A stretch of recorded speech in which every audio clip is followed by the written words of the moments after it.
ഒരു സാധാരണ animation movie എന്ന രീതിയിൽ നോക്കുമ്പോൾ കുംഫു പാണ്ട 4 കണ്ടിരിക്കാൻ പറ്റുന്ന നല്ല ക്വാളിറ്റിയുള്ള ആനിമേഷനുള്ള കുഴപ്പമില്ലാത്ത സ്റ്റോറി ലൈനൊക്കെ ഉള്ള ഒരു ചെറിയ നല്ല മൂവി എന്ന രീതിയിൽ വേണമെങ്കിൽ പറയാം. പക്ഷേ as A part of the franchise, ആ ഫ്രാഞ്ചൈസിലെ 4ാമത്തെ മൂവി എന്ന രീതിയിലൊക്കെ നോക്കുമ്പോൾ അത്രയ്ക്ക് അങ്ങോട്ട് ഇല്ല എന്ന് തന്നെയാണ് എനിക്ക് തോന്നിയത്.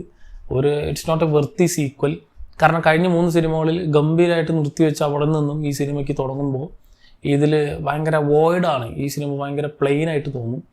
ഇതിൻ്റെ ഒരു ആവശ്യം ഉണ്ടായിരുന്നോ എന്ന് തന്നെയാണ് പല സമയത്ത് എനിക്ക് തോന്നിയത്. കാരണം ഇതിൽ പ്രത്യേകിച്ചില്ല. ഇപ്പോൾ ചില ഫ്രാഞ്ചൈസുകൾക്കും ചില പ്രൊഡക്ഷൻ കമ്പനീസൊക്കെ ഇത്തരത്തിൽ ഒരു കാര്യമില്ലാണ്ട് വേറെ ഏതെങ്കിലും ഒരു ബന്ധമില്ലാത്ത ഏതെങ്കിലും ഒരു വില്ലനെ കൊണ്ടുവന്ന് ആ ഒരു ക്യാരക്ടറിന് ബാക്കിയുള്ള കാര്യങ്ങൾ കാണിക്കുന്ന പോലെയാണ് ഇതിൻ്റെ ആ ഒരു ഹോൾ ഫ്രാഞ്ചൈസ് അല്ലെങ്കിൽ അതിൻ്റെ ആ ഒരു വേൾഡ് ബിൽഡിങ്ങിലേക്ക് ഇൻവെസ്റ്റ് ചെയ്യാനുള്ള യാതൊരു തരത്തിലുള്ള സംഭവങ്ങൾ ഇതിലില്ല. ഇതിപ്പോൾ എങ്ങനെയുണ്ടെന്ന് പറഞ്ഞാൽ ഈ നെറ്റ്ഫ്ലിക്സിൻ്റെയും പ്രൈം വീഡിയോൻ്റെയൊക്കെ വേറെ കുറേ കുംഫു പാണ്ട ബേസ്ഡ് കുറേ സ്പിൻ ഓഫ് സാധനങ്ങളുണ്ട്. ഈ ഒരു കുംഫു പാണ്ട 3 കഴിഞ്ഞിട്ട് പുറത്തിറക്കിയിട്ടുള്ള Kung Fu Panda Paws of Destiny, Kung Fu Panda Dragon Knight എന്നൊക്കെ പറഞ്ഞ് 2-3 സീരീസുകളൊക്കെ ഉണ്ട്. സോ അതുപോലെയാണ് ഇത് എനിക്ക് കണ്ടപ്പോൾ തോന്നിയത്. കാരണം അതിൽ ഒന്നുമില്ല, ജസ്റ്റ് ആ ഒരു മെയിൻ ക്യാരക്ടറിനെ വെച്ചിട്ട് എന്തൊക്കെയോ കാണിക്കലാണ് ആ സീരീസുകളിൽ.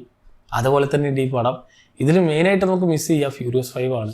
അവരില്ലാന്ന് കാണുമ്പോൾ തന്നെ സിനിമ നമുക്ക് അപ്പം തന്നെ ഡൗൺ ആവും. പിന്നെ അങ്ങോട്ട് കാണുന്നത് ഇങ്ങനെ കണ്ടിരിക്കും നമ്മൾ.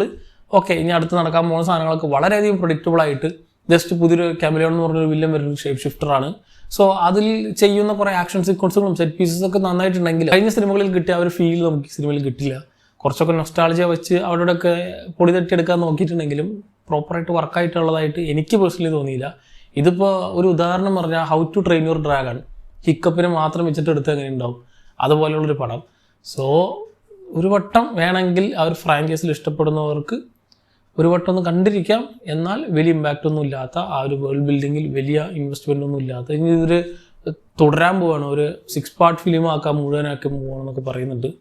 ഇങ്ങനെയാണ് പോകുന്നതെങ്കിൽ ഇതിന് അത്ര അധിക കാലമൊന്നും ലൈഫ് ഉണ്ടാവില്ല. പക്ഷെ ഇപ്പോൾ തന്നെ നല്ല ഏർണിങ്സ് ഒക്കെ ഈ സിനിമയ്ക്ക് കിട്ടി കഴിഞ്ഞു. ബോക്സ് ഓഫീസിൽ വൻ റണ്ണാണ്. പുറത്തൊക്കെ ഡ്യൂണിനേക്കാളും കൂടുതലായിട്ട് ഓവർകം ചെയ്തിട്ടൊക്കെയാണ് കുംഫു പാണ്ട 4 പോയിക്കൊണ്ടിരിക്കുന്നത്. ആ ഒരു ഫാക്ടർ ഉണ്ടല്ലോ, നൊസ്റ്റാൾജി എന്നുള്ള ഫാക്ടറി പിടിച്ചിട്ടാണ് ഈ പൈസ ഉണ്ടാക്കുന്നവർ. അതിനുള്ളതില്ല എന്നാണ് എനിക്ക് തോന്നിയത്. എങ്കിലും അത്ര മോശം സിനിമയൊന്നുമല്ല. അതിലെ വർക്ക് ചെയ്തിട്ടുള്ള അതിലെ ആക്ഷൻ സീക്വൻസുകളും ആനിമേഷനും ഒക്കെ തന്നെ കിടിലാണ്. കഴിഞ്ഞ അതിൽ അതേപോലെ തന്നെ നല്ല ക്വാളിറ്റിയുള്ള സാധനങ്ങളാണെങ്കിലും ആ ഒരു story line and character development and ആ കിട്ടിയ ആ ഒരു പ്രോപ്പർ കുംഫു പാണ്ട ഫീൽ നമുക്കിതിൽ കിട്ടുന്നില്ല എന്നാണ് എനിക്ക് പേഴ്സണലി തോന്നിയത്. ഇതായിരിക്കില്ല എല്ലാവരുടെ അഭിപ്രായം. സോ ഈ സിനിമ കണ്ടവരുണ്ടെങ്കിൽ നിങ്ങളുടെ അഭിപ്രായം എന്താണെന്നുള്ളത് താഴെ കമന്റ് ബോക്സിൽ കമന്റ് ചെയ്യുക. മറ്റൊരു വീഡിയോയിലൂടെ കാണാം. നന്ദി.